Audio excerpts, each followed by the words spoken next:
Apple's got a new patent that hit the patent filing offices. Okay. You know how that goes, Will. We got a report on that. Uh-huh. We can't let that go. It's via the website Patently Apple. You know, all the Apple patents, they can't cruise through without Patently Apple taking note, and then The Verge picking up the story. And 9 to 5 Mac and everybody else. Well, people got all fired up about this one because, you know, Apple's starting to embrace the wireless charge technologies, starting to embrace the magnets on the latest generation stuff, and people sitting there thinking about, dreaming about a future in which everything gets along magnetically in the Apple ecosystem, possibly through MagSafe. So this particular patent indicates that potentially in the future, we could be charging our phones and our watches right on top of the laptop. If you scroll down, you'll see it there. Look at this drawing. Imagine that, Will. You got the watch on one side next to the trackpad on the MacBook, and you got your phone on the other side, and they're wirelessly charging from the battery on the MacBook, which is a bigger battery, or maybe it's plugged in, and you get to skip all these extra power bricks. You take the phone. Come on, Will. You take the phone. You drop it like this. Okay. Come on, Will. I feel like something's like this has been done. Yeah, I don't know who it was. Was it Huawei that did it? Huawei. Somebody did one wireless charging spot. Yeah. I don't know about two. Right. Now, Apple, they were supposed to put out the air power. They didn't get around to it.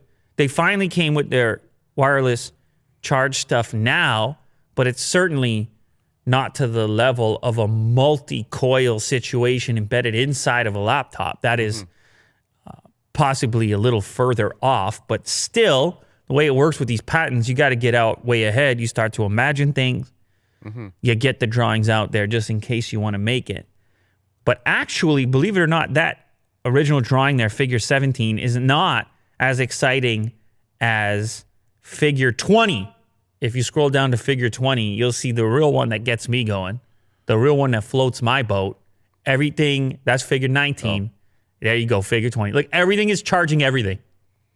The MacBook is charging the iPad, charging the iPhone, charging the Apple Watch. It is the tech pyramid of your dreams. And one charger to rule them all. Isn't that incredible? Now, the charger there looks like the old MagSafe connector, but I don't suppose that matters when you're drawing up a patent. It's a whole type of art to it, isn't it? Patent art. It is so utilitarian, but also, for some reason, kind of pleasing in its minimal nature.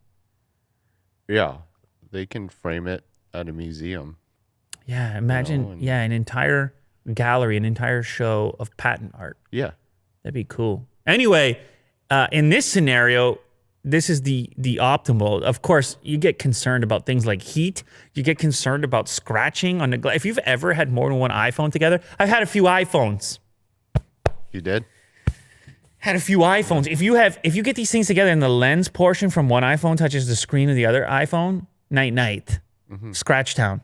So this is a bit concerning seeing this setup here. I don't know how they're going to achieve that. It's just patents for the time being, but they're at least thinking about it, how to improve or make the charge experience more dynamic. Because right now, I hate charging things. It's still the worst. When it comes to the way you interact with gadgets, you can imagine if you didn't have to be plugging this stuff in all the time. It's so messy. Yeah. Would you imagine like a table just be like the whole charging station? Sure. Let's do that. Drop it on let's do that. Yeah. That'd well, it's one step closer. Let's do that.